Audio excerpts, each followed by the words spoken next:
Hi parents, my name is Kelly McNew. I'm a licensed clinical professional counselor and a registered play therapist supervisor. I have a practice in Edgewater, Maryland, providing counseling and play therapy services to children, adolescents, and families. And I'm here today to talk to you a little bit more about play therapy and how we as parents can help support our children by listening. And I'm going to provide a quick activity that you can do at home with them that works on that skill. So parents are faced with some really big challenges these days, having to figure out how to juggle work from home, how to manage children that aren't in school, how to pay the mortgage next month or pay rent, or whether they're going to even have a job next week.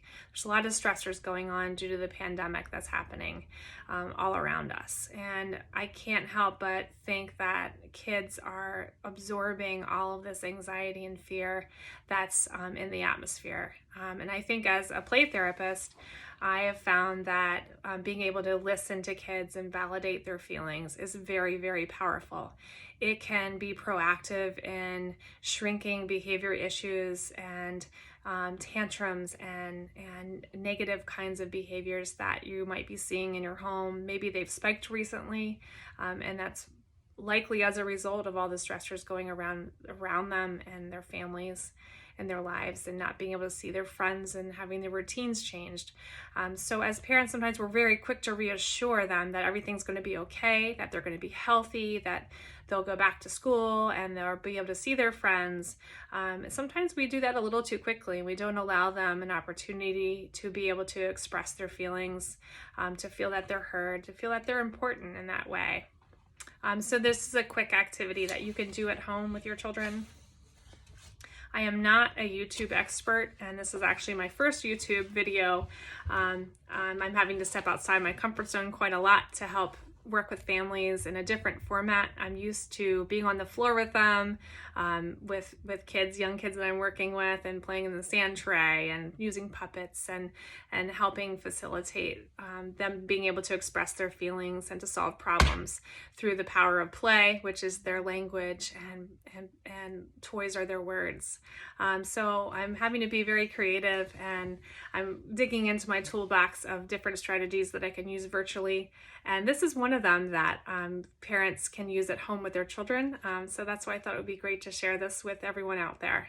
This is called Color Your Heart, and it's an activity that uses just a piece of paper and some markers or crayons or paint.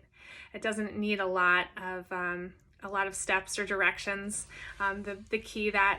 The key is that you're going to listen to your kids, you're going to validate them, and you're going to observe what they're doing rather than ask a lot of questions. It gives them an opportunity to express themselves in our creative, kind of artistic way. All right, so I invite my child first to draw a heart any way they want to. It can be big, it can be small, it doesn't matter. I might do a little teeny tiny heart, and that's what I did. That's okay. So there's my little heart. I'm going to tell my child that we have lots of different feelings in our heart, whether it's sad or mad or happy or embarrassed. Depending on the age of your child, you can expand on that list. I would, rather than leading with a whole lot of feelings, I would allow them to come up with some first, and then if they're having difficulty, sometimes I might show them a list, or I might just verbalize a list for them of different feelings that people sometimes have. And they're going to just be asked to share with the paper how they're feeling in their heart. They don't have to articulate to you what that is. They don't have to say anything if they choose not to. They can just do the activity, and you're just watching and observing. And you might make some comments, but you're not asking a lot of questions. Oftentimes I find when I ask questions, it shuts children down more than it opens them up. So when we make comments about, wow, you're using a lot of that color there, they might say, yeah, that one's a really big one. And they might actually start giving me more details than I would if I said, what's that feeling? They might just answer me and say, sad.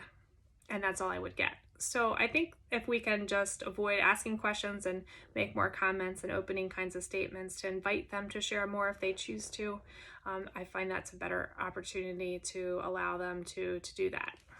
So I'm going to use orange as my first one. I'm pretending I'm the child here, coloring in a piece of my heart, and I'm going to do this a little circle, and I'm going to call this feeling happy. And if I'm an older child, I could do a key. You can ask your child if they're maybe 6, 7 or older.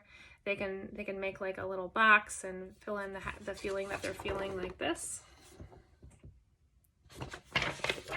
And then I'm gonna fill in a couple more spots of my heart with different feelings. I might fill one up with a lot of this feeling. I might say this feeling is loved.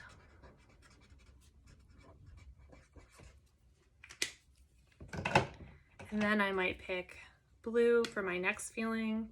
I'm gonna say this one's sad. And I'm gonna just make this all around here.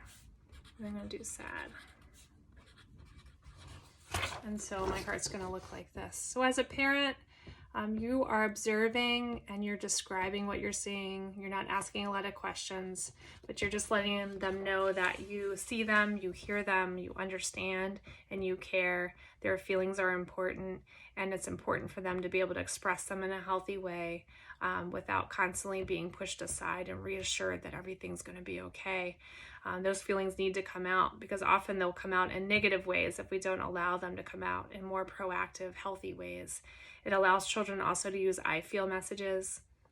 Sometimes they'll expand a little bit and say, well, I feel happy that Dad's home from work today. Or I feel sad that I can't see my aunt and uncle who live in another state far away.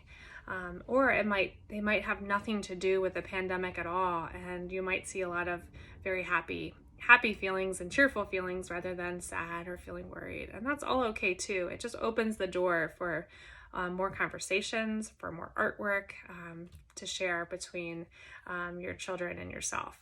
All right, that's all for now. I hope to share some more activities and talk to you a little bit more about play therapy and some things parents can do to help support our families.